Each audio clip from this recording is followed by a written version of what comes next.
And then reach, tap it out, reach up.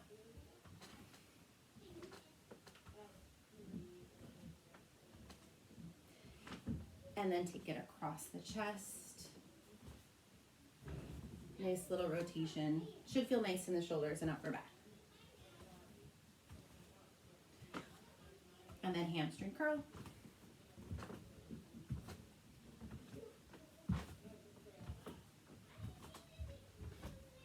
And high knees. Think about lifting this knee from the end of your thigh bone.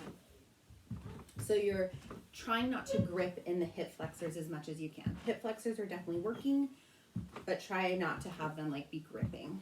So think about like lengthening through the leg. And then we'll double it up. Keeping the torso stable.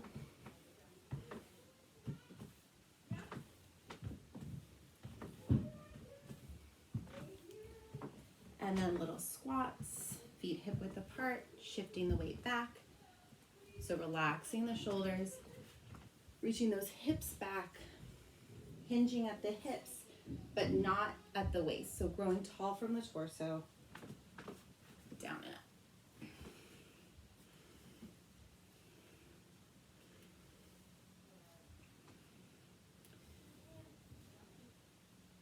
And then stepping the feet wider, toes still pointing forward. We're gonna take it side to side. So it's that same hinging at the hips.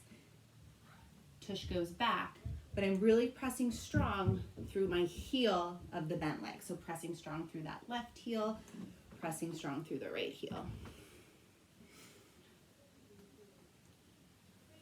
Hands can do whatever they want. And then I'm gonna stay here, take a knee up, shift down. So over to the right.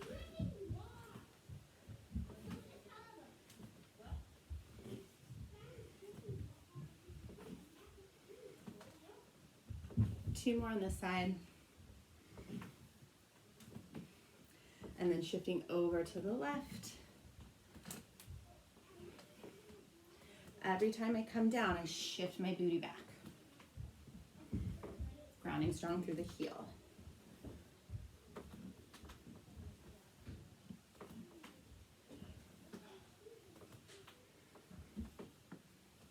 And then you're going to take your resistance band for bow and arrow. Just grabbing the resistance band, starting with the right arm. Feet can be hip width apart. Keeping the shoulder blade on the back. Knees are soft.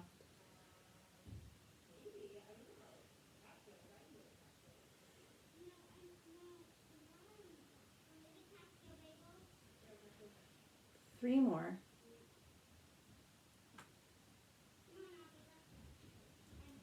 And then just going directly to the left arm, pulling back so that shoulder blade stays on the back.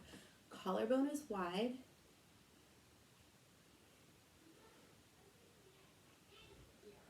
Keeping the ribs stable.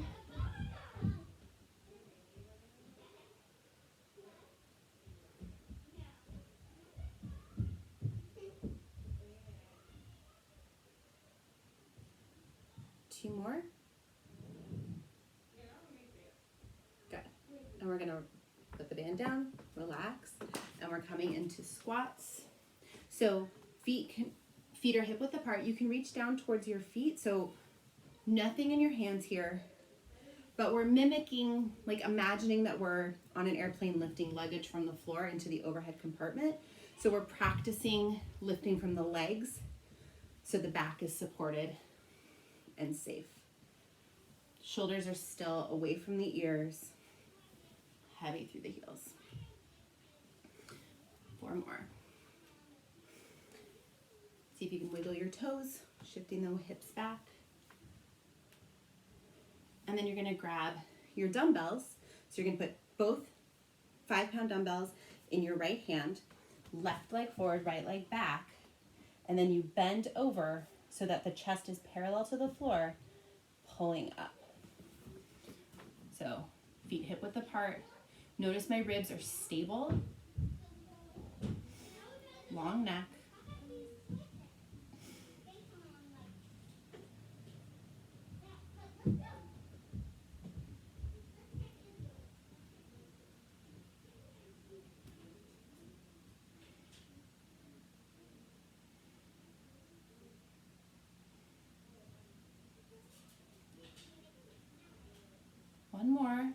then you're gonna take one weight in each hand, and you can bring them to your hips or your shoulders or just down by your waist as we go down and up. So I'm still in that long stride. So my front knee is right over the front heel.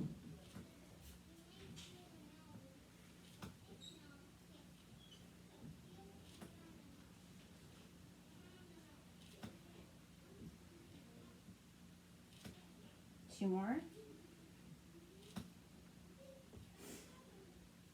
And then you're gonna switch sides. So bringing both 5-pound weights back to the left hand now. Long stride, torso bent over, parallel to the floor. We pull up. Long neck.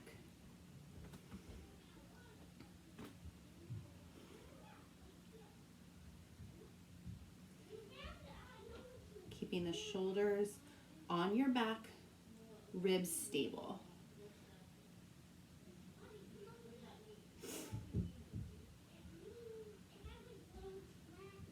Two more. And then you're going to take one weight in each hand. And again, hips, shoulders, or down by your sides, down and up. So if you're holding them down by your side, make sure they're not pulling you over. So I still have a nice tall torso. Heavy through that front heel.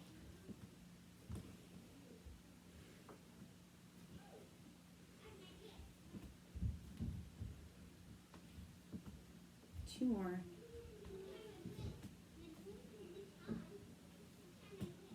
Letting it go, putting the weights down. We'll go for 5 inchworms. So knees are soft, reaching the arms up.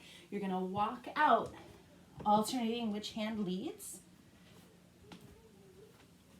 Maybe start with your non-dominant hand. And as you come down, your hips are up a little bit, so the low back is supported.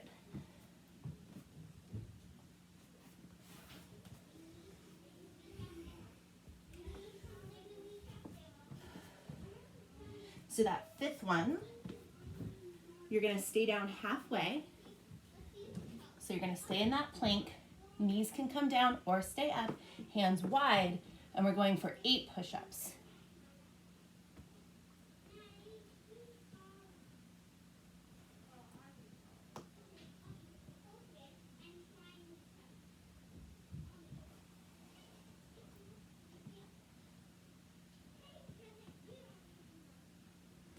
And then after 8, bring your knees down, pressing your hips on your heels, forehead to the floor, child's pose.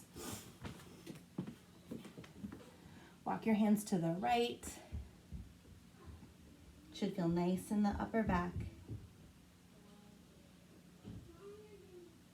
And then over to the left.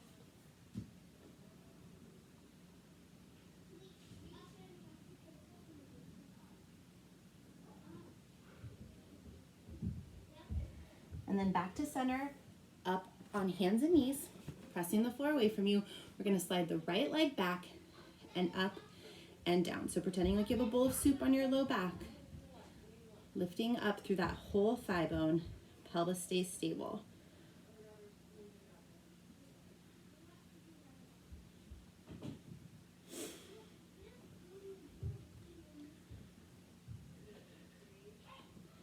And switching sides. Extend back, long neck, keep pressing the floor away from you.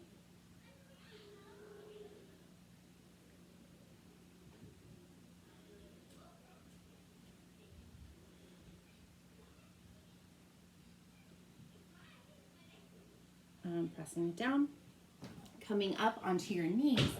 So one knee is going to come up. We're going to stretch a little bit in the hip flexor, but lift tall through the torso, shoulders away from the ears, arms reach forward and slide back. So I get a little stretch in my hip flexor, but it's not aggressive. I'm not like really opening forward. Shoulders away from my ears. Imagine my hand is on your back between your shoulder blades and you're just trying to squeeze my fingers with your shoulder blades. You can always add cushioning under the back knee if it needs a little more.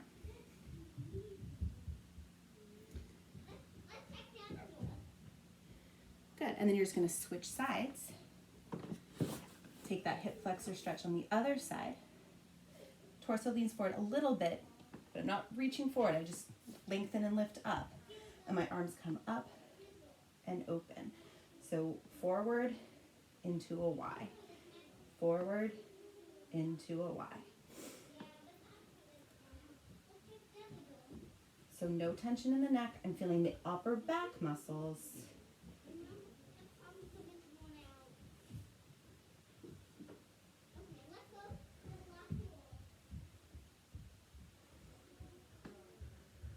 Four more.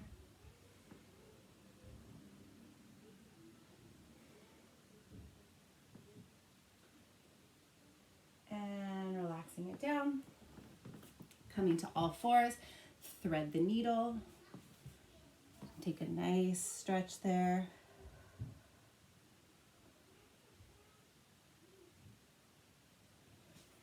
And up, other side, rotate, spin up and thread the needle.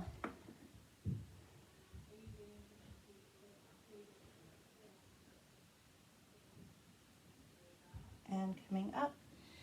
And you can do it all over again, or you can go into hip stretches, back stretches, leg stretches, and be done.